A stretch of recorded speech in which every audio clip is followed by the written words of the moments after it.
Isa man lang sa aking anak ay nakapagtapos ng batas, law, at pumasa sa bar, maaari siguro pwede kong patakbuhin presidente.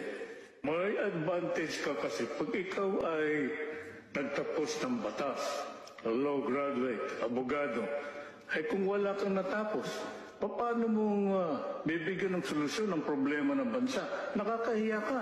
Pabaksak ang Pilipinas. Kung ang isang tao ay ayaw makipagdebate sa kampanya, ibig sabihin, wala siyang plataforma. Wala siyang alam kung paano maging presidente ng bansa. Hindi, influence peddler lahat yan sa Malacanang. Ano ang mangyayari sa ating bansa kung ang papalit isang drug addict, walang degree?